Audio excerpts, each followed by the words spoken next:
Hello दोस्तों, मैं अमित आप सबों का सिविलियंस में स्वागत करता हूं। हम लोग देख रहे थे पोस्ट प्रेफरेंस, जिसमें से विभिन्न प्रकार के जो 10 प्रकार के पोस्ट आए हैं उनको हम लोग डिस्कस कर रहे थे, जिसमें से हम लोग 5 पोस्ट को देखे थे और उनमें से कुछ कुछ चीज़ें छूट गई थी जिनको हम लोग इस वीडियो में कवर करेंगे। और बाकी के जो 5 पोस्ट बच गए हैं, जैसे जिला समादेष्टा, सहायक निबंधक, श्रम अधीक्षक, प्रोबेशन पदाधिकारी, निरीक्षक उत्पाद, तो इन सभी चीज़ों को भी हम लोग इस वीडियो में डिस्कस करेंगे। तो जैसा कि हम लोग पहले पिछले के वीडियो में देखे थे कि उप समाहर्ता मतलब डिप्टी कलेक्टर का काम होता है अपने वीडियो के तौर पे अपने ब्लॉक को संभालना। मतलब ब्लॉक में जितने भी डेवलपमेंट के काम हैं सभी वीडियो के ही निर्देश पे होता है। और अगर सीईओ का पोस्ट मिलता है तो आपको ज़मीन से रिलेटेड काम करने होते हैं अपने ब्लॉक में। और अगर आप एग्जीक्यूटिव मजिस्ट्रेट होते हैं अनुमंडल लेवल पे तो आपको फिर लॉ एंड ऑर्डर के समय बहुत एक्टिव होकर के अपना काम करना होता है। इसी तरह से झारखंड शिक्षा सेवा का यहाँ पे आपको मेन काम जो है स्कूल का निरीक्षण से संबंधित काम है। और ये देखते रहना है कि आपके क्षेत्राधीन स्कूल जो है वहाँ पे सही से पढ़ाई हो पा रही है या फिर नहीं हो पा रही है, एमडीएम जो है वो सही से संचालित है या फिर नहीं। अगर शिक्षकों की कमी है तो उसको ऊपर तक बताना। और अगर कुछ भी अनहोनी या फिर कोई भी घटना घटती है तो उसको डीसी को अवगत करवाना। तो ये सभी काम आपका रहता है झारखंड शिक्षा सेवा श्रेणी 2 में। आज हम लोग जो पोस्ट देखेंगे वो है जिला समादेष्टा, जिसका एक पोस्ट है जिसको इंग्लिश में हम लोग डिस्ट्रिक्ट कमांडेंट बोलते हैं।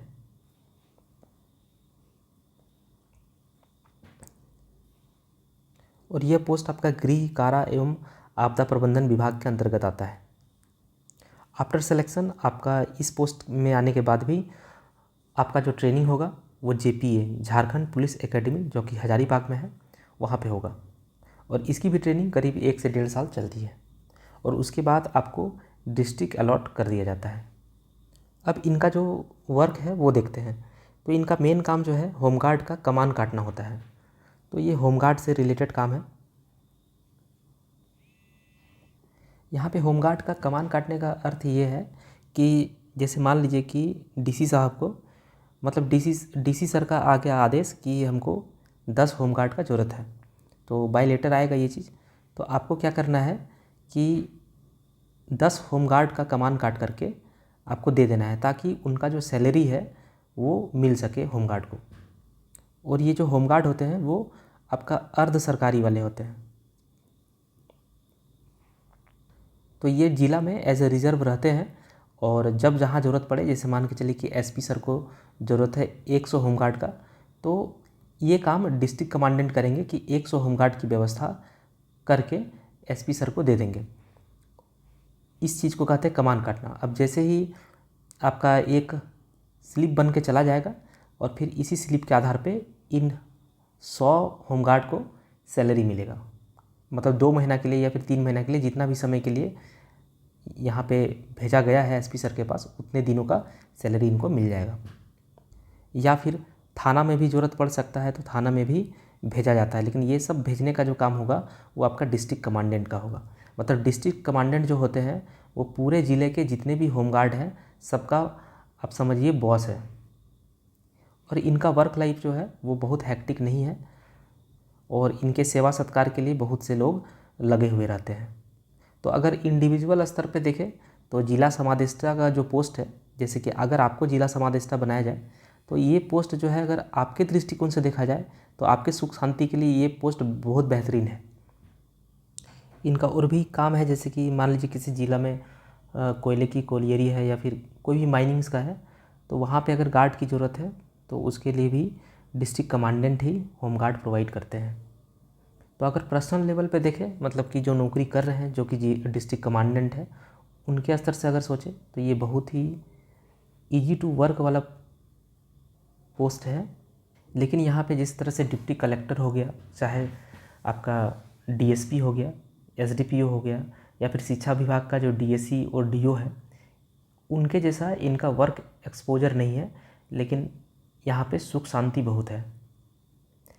इनको बहुत ज़्यादा मजिस्ट्रेट ड्यूटी ये सब भी नहीं लगता, क्योंकि इनका काम जो है वो डायरेक्ट पब्लिक से रिलेटेड नहीं है। जैसे कि बीडीओ, सीईओ, उसके बाद आपका शिक्षा विभाग का डीएसई डीओ, फिर आपका पुलिस सर्विस का SDPO, ये डायरेक्ट आपका पब्लिक डीलिंग है इन वर्क में। तो यहाँ पे आपके पास बहुत यहाँ पे वर्क एक्सपोजर है, आप अच्छा काम कर सकते हैं, बहुत नाम भी कमा सकते हैं। लेकिन ये सब जो पोस्ट है, ये जो BDO CO DSC DO SDPO, ये सभी पोस्ट का वर्क स्टाइल काफ़ी हेक्टिक है और यहाँ पे आपका चयन उतना नहीं है, लेकिन यहाँ पे आप समाज के लिए बहुत अच्छा योगदान दे सकते हैं और आपके पास बहुत ही अच्छा पावर रहेगा।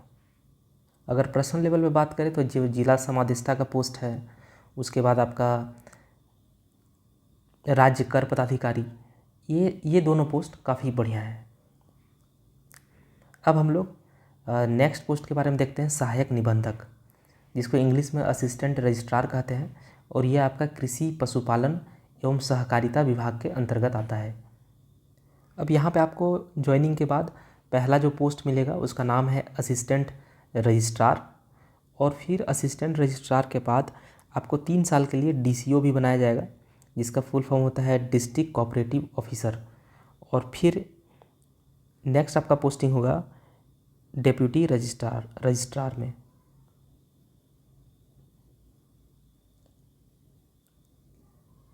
तो इस तरह से इसका हायरार्की चलता है।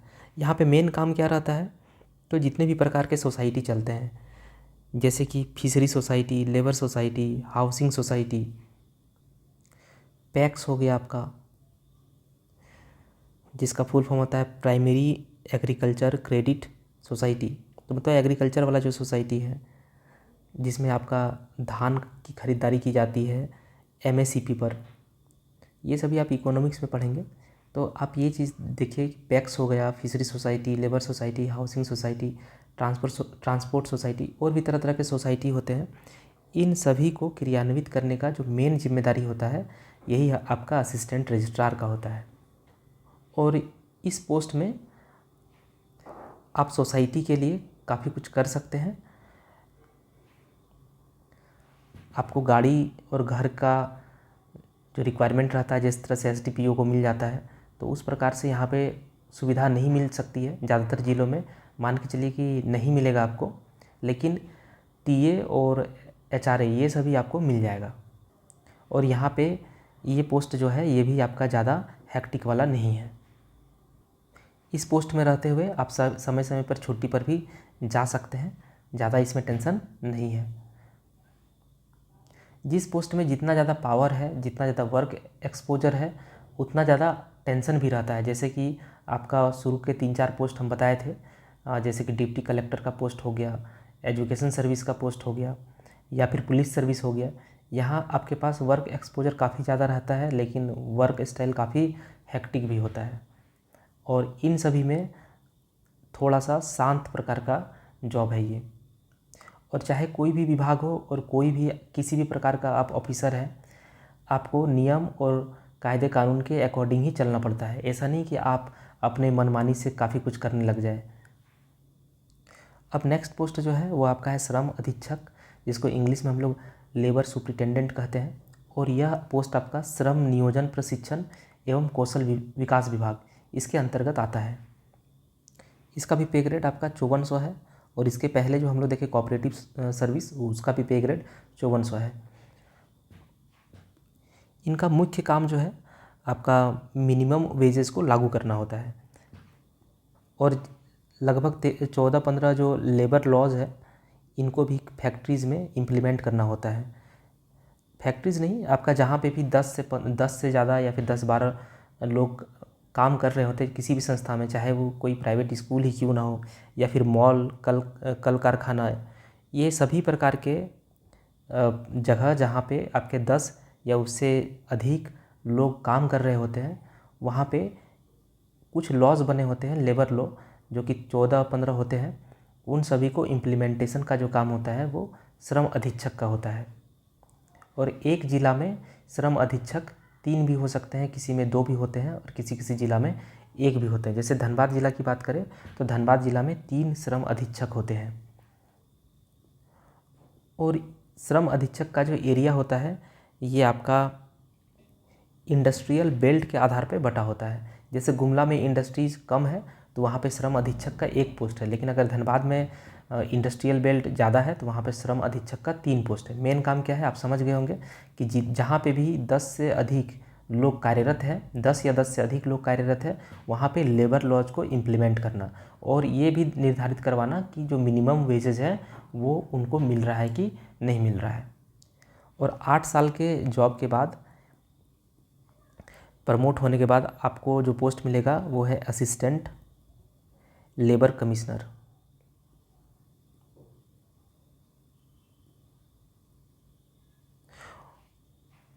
फिर इसी तरह से डिप्टी लेबर कमिश्नर और फिर जॉइंट लेबर कमिश्नर। तो इस तरह से आपका हायरार्की है श्रम अधीक्षक का। तो श्रम अधीक्षक का कार्य आपको समझ में आ गया। अब यहाँ पे इस पोस्ट में रहने के बाद आपको काफ़ी एक्टिव रहना होगा। अगर धनबाद जैसे ज़िला में आपकी पोस्टिंग है तो काफ़ी एक्टिव रहना पड़ेगा, लेकिन मान लीजिए गुमला जैसे ज़िला में आपकी पोस्टिंग हो गई तो वहाँ पे आराम है, यहाँ पे आप आराम से शांति पा सकते हैं। लेकिन अगर धनबाद जैसा ज़िला हो गया, जमशेदपुर जैसा ज़िला में आपका पूर्वी सिंहभूम जैसा ज़िला में आपका अगर पोस्टिंग हो गया तो वहाँ पे आपको आपकी जो शांति है वो ख़त्म हो जाएगी। लेकिन इस पोस्ट में भी बहुत अच्छा पावर एंड फंक्शन है। अब नेक्स्ट पोस्ट की बात करते हैं, प्रोबेशन पदाधिकारी, जो कि आपका 4800 पे ग्रेड का है। लेकिन जैसे कि जो 5400 पे ग्रेड वाले जितने भी अभी तक हम लोग देखे सब 5400 पे ग्रेड वाले थे। 7-8 साल के नौकरी के बाद पे ग्रेड जो है 6600 हो जाएगा। लेकिन भले प्रोबेशन पदाधिकारी का पोस्ट जो है 4800 पे ग्रेड है, लेकिन ये 8 साल के बाद ये भी आपका 6600 पे ग्रेड पे ही चला जाएगा। और फिलहाल 4800 पे ग्रेड को बढ़ा करके 5400 पे ग्रेड करने की मांग रखी गई है प्रोबेशन ऑफिसर्स का जो संघ है उनके द्वारा, और संभवतः ये हो भी जाएगा। लेकिन अगर आज के सिनेरियो में बात करें तो भले ऊपर के जो पोस्ट दिखे वो 5400 पे ग्रेड वाले थे, ये पोस्ट अभी 4800 पे ग्रेड के हैं, लेकिन 8 साल में दोनों ही सेम सैलरी लेवल पे चले जाते हैं आफ्टर प्रमोशन। 8 साल के बाद जो पोस्ट मिलता है उसका नाम होता है प्रधान प्रोबेशन, और अभी जो पोस्ट मिलेगा उसका नाम होता है प्रोबेशन पदाधिकारी। आफ्टर सिलेक्शन आपका ट्रेनिंग जो है वही जेपीए हजारीबाग में होगा 1 से 1.5 साल तक। प्रधान प्रोबेशन के बाद आपको उप निदेशक बनाया जाता है और फिर संयुक्त निदेशक और लास्ट में निदेशक। अब प्रोबेशन पदाधिकारी के कार्यों के बारे में बात करते हैं। देखिए, प्रोबेशन ऑफिसर्स की जो जिम्मेदारी होती है वो इस प्रकार समझते हैं। मान लीजिए कि किसी का जैसे सज़ा होने वाला हो और उस समय जज जो है वो असमंजस की स्थिति में पड़ जाते हैं मान लीजिए, तो उस समय प्रोबेशन पदाधिकारी की इम्पोर्टेंस जो है वो बढ़ जाती है। मतलब जब किसी की सज़ा होने वाली हो और जज असमंजस में है कि इनको कितने साल की सज़ा सुनाई जाए, 3 से 7 साल के बीच में, तो उस समय जज जो है वो प्रोबेशन सर्विस वालों को, मतलब प्रोबेशन ऑफिसर को ये केस दे देते हैं ताकि ठीक से जांच पड़ताल एक बार कर ले। अब यहाँ से प्रोबेशन पदाधिकारी की इम्पोर्टेंस बढ़ती है, और जो प्रोबेशन पदाधिकारी जो रिपोर्ट बनाएंगे जज उसको अनदेखा नहीं कर सकता। और अगर मान लीजिए कि जज जो है प्रोबेशन पदाधिकारी की रिपोर्ट को अनदेखा कर दे तो ऐसी स्थिति में मामला जो है हाई कोर्ट तक भी पहुंच सकता है। तो मतलब सज़ा जो है वो मान लीजिए 3 साल का देना है या फिर 7 साल का देना है या फिर 5 साल का देना है, तो इस जगह में अगर जज साहब को डायलेमा हो जाए, मतलब जज साहब असमंजस की स्थिति में आ जाए, तो वहाँ पे वो जांच के लिए लिखते हैं किसको, प्रोबेशन पदाधिकारी को, और प्रोबेशन पदाधिकारी के जांच पे ही आगे की कार्रवाई होती है। अब एक केस मान लीजिए कि किसी को 5 साल का सज़ा सुनाया गया है, और केस जो है मान लीजिए छोटा मोटा कोई केस है, जैसे कि कहीं चोरी कर लिया हो या फिर हल्का फुल्का लड़ाई झगड़ा कर लिया हो, तो मतलब केस अगर छोटा हो और उसको सज़ा जो है 5 साल का सुनाया गया हो या उससे कम, तो ऐसी स्थिति में अगर मान लीजिए कि प्रोबेशन ऑफिसर को लगता है कि ये जो है झूठ मूठ का फंस रहा है या फिर इसको ज़्यादा फंसाया जा रहा है, या फिर ये भी पता चल रहा है कि इनका जो है अपराध के प्रति कोई ख़ास संलिप्तता नहीं है, तो ऐसी स्थिति में प्रोबेशन ऑफिसर जो है लेटर लिख सकते हैं कि इनको 1 से 3 साल तक के निगरानी में खुद के पास रखा जाए। मतलब कि अगर 5 साल की सज़ा सुनाई गई है और प्रोबेशन ऑफिसर को ये बात का पता चलता है कि नहीं, इसकी संलिप्तता जो है नहीं है, तो ऐसी स्थिति में प्रोबेशन ऑफिसर 1 से लेकर के 3 साल तक इनको अपने निगरानी में रख सकता है, मतलब इनको जेल नहीं होगी। तो कभी कभी क्या होता है कि कोई निर्दोष आदमी फंस जाता है। उस स्थिति में अगर मान लीजिए कि आप एक बेहतर प्रोबेशन ऑफिसर रहते हैं तो और आप छानबीन करके अगर पता लगा लेते हैं कि इनकी संलिप्तता नहीं है, तो आप जो है एक निर्दोष आदमी को सज़ा हो जाने के बाद भी आप उसको बचा सकते हैं। तो यहाँ पे आपको ये सब काम करके बहुत अच्छा सेल्फ सेटिस्फेक्शन मिलने वाला है। और चूँकि यह पोस्ट जो है आपका प्रोबेशन ऑफिसर वाला पोस्ट, ये आपका डायरेक्ट डीसी के अंडर नहीं आता, जैसे कि DSE, DO, BDO, CO, executive magistrate या फिर एसडीपीओ, ये सभी आपके डीसी के डायरेक्ट अंडर आते हैं। और डीसी के डायरेक्ट अंडर आने के कारण आपका समय समय पे, मतलब समय समय क्या, हर 2-3 दिन में मीटिंग में आपको भाग लेना पड़ता है। उसका डीसी सर का आदेश आपको समय समय पे मानते रहना पड़ता है। आपको कुछ भी करना है जिला में तो हर चीज़ के लिए डीसी सर से परमिशन लेना पड़ेगा, लेकिन प्रोबेशन ऑफिसर के साथ ऐसा नहीं है। ये लोग जो है जजेस के अंदर आते हैं। इन लोगों का कोई मजिस्ट्रेट ड्यूटी नहीं लगता, ऐसा इसलिए क्योंकि ये लोग डीसी के डायरेक्ट कंट्रोल में नहीं होते। और भी काम है, जैसे कि किन्हीं को पेरोल पे छोड़ना है किसी कैदी को, तो वो काम भी प्रोबेशन ऑफिसर का ही रहता है। अब एक चीज़ और समझिए, जैसे कि मान लेते हैं कि किसी को उम्र कैद की सज़ा हुई है और काफ़ी समय बीत जाने के बाद अगर ये चीज़ देखा जाता है कि कैदी का जेल में व्यवहार काफ़ी अच्छा रहता है, तो वहाँ पे असमय कारा मुक्ति का काम जो है प्रोबेशन पदाधिकारी कर सकते हैं। और प्रोबेशन पदाधिकारी जो है कोर्ट का अपना पदाधिकारी होते हैं, और इसी कारण से इनका लाइफ जो है काफ़ी बैलेंस्ड रहता है। हालांकि सभी अगर फैसिलिटीज़ की बात करें तो इनको भी गाड़ी और घर ये सब नहीं मिलता, लेकिन टीए का अच्छा प्रावधान यहाँ पे है, आपको एचआरए भी यहाँ पे आराम से मिलता है। प्रोबेशन ऑफिसर्स का वर्दी नहीं होता, जिस प्रकार से पुलिस सर्विस में वर्दी होता है, प्रोबेशन सर्विस में वर्दी नहीं होता। तो अब प्रोबेशन पदाधिकारी का जो पोस्ट है ये भी आप लोग समझ गए होंगे कि क्या इनके प्रोज हैं और क्या कौन से तो कुछ है नहीं उस प्रकार का। अब नेक्स्ट आपका है निरीक्षक उत्पाद, जिसको हम लोग एक्साइज इंस्पेक्टर बोलते हैं, और ये आपका उत्पाद एवं मद्य निषेध विभाग के अंतर्गत आता है। मद्य निषेध का मतलब ये नहीं हुआ कि सिर्फ ये मद्य निषेध में आपका सभी प्रकार के नशीले पदार्थ आ गए, तो उन्हीं चीज़ों को रोकने का काम जो है निरीक्षक उत्पाद का, मतलब एक्साइज इंस्पेक्टर का होता है। यह पोस्ट आपका सबसे कम पे ग्रेड वाला है, 4200 पे ग्रेड का है। और इस पोस्ट के हायरार्की के बारे में ज़्यादा कुछ मुझे नहीं पता है, लेकिन जिला लेवल पे इनके जो अधिकारी होते हैं वो होते हैं उत्पाद अधीक्षक। हो सकता है कि आपको 8-10 साल के बाद प्रमोशन मिल के उत्पाद अधीक्षक बनाया जा सके किसी जिला का। एक जिला के अंदर, या फिर अगर आप इंस्पेक्टर के तौर पे होते हैं तो आपका जो भी क्षेत्र होगा उसके अंतर्गत जितना भी शराब का दुकान है, चाहे किसी भी प्रकार का नशीले पदार्थों का सेवन या तस्करी कुछ भी हो रहा हो, तो उन चीज़ों पे आपको कंट्रोल करना होता है।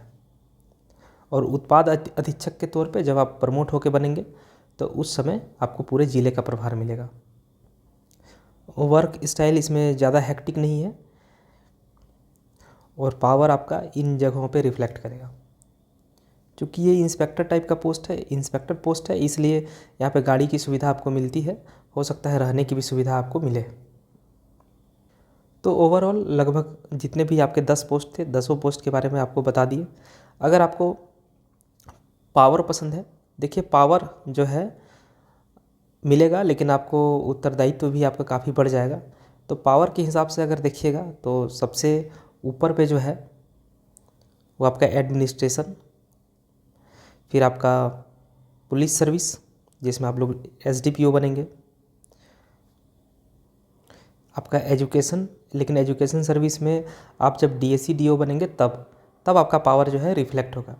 एज क्षेत्र शिक्षा पदाधिकारी और आपका अनुमंडल शिक्षा पदाधिकारी के तौर पे उतना ज़्यादा पावर आपको नहीं मिला हुआ है, लेकिन फिर भी क्षेत्र शिक्षा पदाधिकारी के तौर पे आप 1 से 8 तक के जितने भी स्कूल हैं सभी में जा सकते हैं, और समग्र शिक्षा के अंतर्गत आप 1 से 12 क्लास तक में भी जा सकते हैं।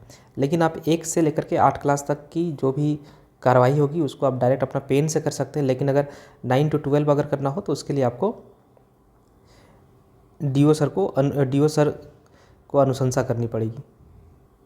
तो एजुकेशन सर्विस मतलब पहला प्रमोशन जो कि काफ़ी जल्दी हो जाएगा डीएससी डीओ में, तो उस समय भी आपका पावर रिफ्लेक्ट कर गए। तो ये सभी पोस्ट जो है ये आपका पावर वाला पोस्ट है, लेकिन आपको बहुत ज़्यादा काम भी करना पड़ेगा। आप काम करेंगे तो आपको नाम भी होगा। और अगर शांति आपको चाहिए तो शांति के लिए आपका प्रोबेशन सर्विस बहुत अच्छा है, डिस्ट्रिक्ट कमांडेंट बहुत अच्छा है, सेल्स एंड इस राज्य कर पदाधिकारी का पोस्ट काफ़ी अच्छा है। तो आप देख लीजिए आपको क्या पसंद है। अगर किसी को पावर पसंद होता है, किसी को शांति पसंद होता है, तो उस प्रकार से आप लोग पोस्ट को चुनें। ऐसा ना हो कि आप लोग बस अपने नेचर के अगेंस्ट में जा कर के कोई पोस्ट मत चूज कर लीजिएगा, क्योंकि आपको लगभग 25 से 30 साल 35 साल नौकरी करनी पड़ेगी। और इतना जो लंबा समय होता है, अगर आप किसी दूसरे के अकॉर्डिंग आप चलते हैं, दूसरे के अकॉर्डिंग अगर आप पोस्ट प्रेफरेंस चुनते हैं, और मान लीजिए कि आप शांति प्रिय आदमी हैं और आपको एडमिनिस्ट्रेशन सर्विस मिल जाता है, तो आप वहाँ पे सही से काम भी नहीं कर पाएंगे और आप अपना पर्सनल लाइफ जो है वो भी ख़राब कर लीजिएगा। लेकिन अगर मान लीजिए कि आपको पावर पसंद है, आपको लाइमलाइट में बने रहना पसंद है, भले थोड़ा सा काम ज़्यादा ही करना क्यों ना पड़ जाए, अगर आप इस प्रकार का आदमी हैं और आप ये इस टाइप के पोस्ट अगर चुन लेते हैं, तो उस समय आप फिर दुखी रहिएगा। तो आपका नेचर जो है उस प्रकार का पोस्ट आप लोग फर्स्ट सेकंड थर्ड प्रेफरेंस में डालिएगा। और अगर रैंक रहता है अच्छा, तो आप लोग को फर्स्ट सेकंड थर्ड प्रेफरेंस वाला पोस्ट मिल जाएगा और आप जो है अपना काम काफ़ी अच्छे तरीके से कर पाएंगे। वरना हम लोग कभी कभी दूसरे के इन्फ्लुएंस में पगला जाते हैं, तो वो काम नहीं करना है। आप खुद को देखिए आप किस चीज़ में फिट होते हैं और फिर उस प्रकार का आप पोस्ट को ऑप्ट करने की कोशिश करिए।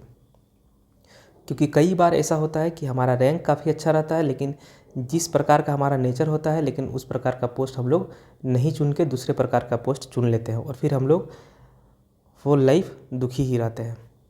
तो ये गलती आप ना करें। तो चलिए अब ये पोस्ट प्रेफरेंस वाला वीडियो ख़त्म होता है। अब मिलते हैं नेक्स्ट टॉपिक के साथ। तब तक के लिए धन्यवाद।